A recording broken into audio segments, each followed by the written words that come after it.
ഇനി പേരോട് ഉസ്താദും അതിലേക്ക് മാറി സ്ത്രീകൾക്ക് ഹറാമാണെന്ന് കാന്തപുര ഉസ്താദിന്റെ പുസ്തകത്തിലെ ഫത്വ മാറ്റി അതിനുവേണ്ടി വാദപ്രതിവാദം നടത്തിയ ആളുകൾ അമീദ് വൈസി മാറിയ പോലെ ചെറിയൊരു മാറ്റത്തിലേക്ക് പേരോട് അബ്ദുറഹിമാൻ സഖാഫി വന്നിട്ട് അവസാനം പറഞ്ഞൊപ്പിച്ച് സ്ത്രീകൾക്ക് പോകാനുമായി, എന്നാ പോകാൻ പറ്റൂലായി. പണ്ടൊരു കോഴിയിറച്ചി കൂട്ടിയൊരു ഒരു മൂല്യാരെ കഥമായി. ഞാൻ പറഞ്ഞത് കേട്ടോളൂ. പള്ളിയിൽ കയറിക്കൂടാത്തൊരു വർഗമാണ് സ്ത്രീകൾ എന്ന് ഒരു പണ്ഡിതനും പറയുന്നില്ല. ഏറ്റവും ബഹുമാനമുള്ള പള്ളി മക്ക ഷരീഫിലെ അൽ മസ്ജിദുൽ ഹറാം. അവിടെ സ്ത്രീകൾ കഴിയുമെങ്കിൽ കയറണം, പോകണം, അവിടുന്ന് തവാഫും ചെയ്യണം. തവാഫിന് വേണ്ടി ഒരു പള്ളിയിൽ പോകണം. അത് ജുമാക്കും ജമാഅത്തിനും വേണ്ടിയല്ല, തവാഫിന് വേണ്ടിയാണ്. പള്ളിയിൽ കയറിക്കൂടാത്ത വർഗമല്ല സ്ത്രീകൾ. ഏറ്റവും വലിയ ബഹുമാനമുള്ള പള്ളിയിൽ തന്നെ അവർക്ക് കയറണം. കയറണം എന്നാ, കയറാമെന്നല്ല, കയറണം എന്നാ. പക്ഷെ എന്തിന്? തവാഫിന് വേണ്ടി. അങ്ങനെ തവാഫ് ചെയ്തുകൊണ്ടിരിക്കുമ്പോൾ അവിടുന്ന് ഒരു ബാങ്ക് കൊടുത്താലോ അവരപ്പോ ഇറങ്ങിപ്പോകണോ? വേണ്ട, അവരിറങ്ങിപ്പോകണ്ട. പിന്നെ അവർക്ക് ആ സമയത്ത് അവരിറങ്ങിപ്പോകാൻ നിന്നാൽ ജമാഅത്തിന് ജനങ്ങൾ ഇങ്ങോട്ട് പുരുഷന്മാർ കയറി വരുന്ന സമയമായിരിക്കും. അപ്പൊ സ്ത്രീകൾ അങ്ങോട്ട് ഇറങ്ങിപ്പോയാൽ ആ ഇറങ്ങിപ്പോകുന്ന സമയത്ത് ഇങ്ങോട്ട് കയറി വരുന്ന പുരുഷന്മാരുമായി കൂട്ടിമുട്ടിപ്പോകും. അതുകൊണ്ട് അവർ ജമാഅത്തിന്റെ സമയത്ത് പള്ളിയിൽ ഉണ്ടെങ്കിൽ അവരിറങ്ങിപ്പോകേണ്ടതില്ല. അവർ പുരുഷന്മാരില്ലാത്തൊരു ഭാഗത്തേക്ക് മാറി നിൽക്കുകയാണ് വേണ്ടത്. അപ്പോൾ ആ ജമാഅത്തിൽ അവർക്ക് പങ്കെടുക്കാമോ? പങ്കെടുക്കാം, അതിനൊരു വിരോധവും ഇല്ല. അപ്പൊ പള്ളിയിൽ ജമാഅത്തിന് പങ്കെടുത്തില്ലേ ഉസ്താദേ? പള്ളിയിൽ ജമാഅത്തിന് പങ്കെടുക്കരുത് എന്നല്ലല്ലോ പറഞ്ഞത്. പള്ളി ആയാലും അല്ലെങ്കിലും ജമാഅത്തിനും ജുമാക്കും വേണ്ടി പുറപ്പെട്ടു പോകരുത് എന്നല്ലേ പറഞ്ഞത്. ജുമാക്കും ജമാഅത്തിനും വേണ്ടി പുറപ്പെട്ടു പോകരുത്. ഇത് ജമാഅത്തിന് പുറപ്പെട്ടു പോയതല്ല, ജുമാക്ക് പുറപ്പെട്ടു പോയതല്ല. പുറപ്പെട്ടു പോയത് തവാഫിനാണ്. തവാഫ് നടന്നുകൊണ്ടിരിക്കുമ്പോൾ ഒരു ജമാഅത്ത് നടന്നതാണ്. ആ ജമാഅത്തിൽ അവർ കൂടിയാൽ അതിലൊരു തെറ്റും ഇല്ല. ശരിക്കും മനസ്സിലാക്കണം ദീനിന്റെ മസലകൾ, നിയമങ്ങൾ. ഇനി ഒരു സ്ത്രീ മെഡിക്കൽ കോളേജിൽ പോയി, മെഡിക്കൽ കോളേജിൽ പോയി ഇപ്പം നാട്ടിൽ പുരയിൽ വന്നിട്ടാ മടങ്ങി നിസ്കരിക്കേണ്ടത് അല്ല. മെഡിക്കൽ കോളേജിൽ പോയ സ്ത്രീ മെഡിക്കൽ കോളേജിലേക്ക് വീട്ടിൽ കൊണ്ടുവരാനാവില്ലല്ലോ, മെഡിക്കൽ കോളേജിൽ പോകേണ്ടി വന്നപ്പോണ്ടേ. അങ്ങനെ പോയ സ്ത്രീ യാത്രയിൽ നിസ്കരിക്കണം. എവിടുന്ന് നിസ്കരിക്കും? സൗകര്യമുള്ള സ്ഥലത്ത് നിസ്കരിക്കണം. പുരുഷന്മാരുമായി കലരാൻ കാരണമുള്ളതുകൊണ്ട്, പുരുഷന്മാർക്ക് പള്ളിയിൽ പ്രത്യേകം അവകാശമുള്ളതുകൊണ്ടും പള്ളിയല്ലാത്ത സ്ഥലമാണ് അവർ കണ്ടുപിടിക്കേണ്ടത്.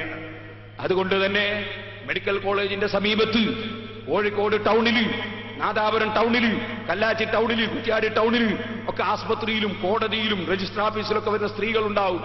അവർക്ക് നിസ്കരിക്കാൻ വേണ്ടി എവിടെയെങ്കിലും ഒരു ചെറിയ സൗകര്യം, അന്യനാട്ടിൽ നിന്ന് വരുന്ന സ്ത്രീകൾക്ക് നിസ്കരിക്കാൻ ഒരു സൗകര്യം ചെയ്താൽ അതിലൊരു തെറ്റും ഇല്ല. അപ്പോ പെണ്ണുങ്ങൾ പൊരേന്ന് പറഞ്ഞു വന്ന് നിസ്കരിച്ചില്ലേ എന്ന് ചോദിക്കേണ്ട. പൊരേന്ന് നിസ്കരിക്കാൻ വേണ്ടി വന്നതല്ല, രജിസ്റ്റർ ഓഫീസിൽ വന്നതാ. അപ്പൊ നിസ്കാരം കളാവുമ്പോ അവർ ആ റൂമിൽ കയറി നിസ്കരിച്ചതാ. സഹോദരങ്ങളെ, സൗദിയിലെ ഷെയ്ഖ് സ്വാലിഹുൽ ഫൗസാനെ പോലെയുള്ള വലിയ പണ്ഡിതന്മാരുള്ള 10 പേർ കേട്ടാ തോന്നുന്നു സൗദി അറേബ്യയിലെ കാര്യപ്പെട്ട പണ്ഡിതരാണ് അല്ലേ. അത് കലാമ് മലയാളമായിട്ട് അതൊക്കെ അറബിക്കാണ് കൊണ്ടുപോകണമെങ്കിൽ എന്താ ഫത്വ ഉരുട്ടിപ്പരത്തി അവസാനം പറഞ്ഞുകൊണ്ടെന്ന് എന്താ 80 കൊല്ലം മുജാഹിദീങ്ങൾ പറഞ്ഞു തന്നെ പെണ്ണിന് പള്ളി പോകാൻ പുറപ്പെട്ടു പോകാൻ പാടില്ല. പോയപ്പോൾ ഒരു പള്ളി കണ്ടു, അങ്ങനെ വന്നപ്പോൾ അവിടെ കയറി, അങ്ങനെ അവിടെ കയറി നിസ്കരിച്ചാൽ അത് തെറ്റാണെന്ന് പറയാൻ പറ്റില്ല.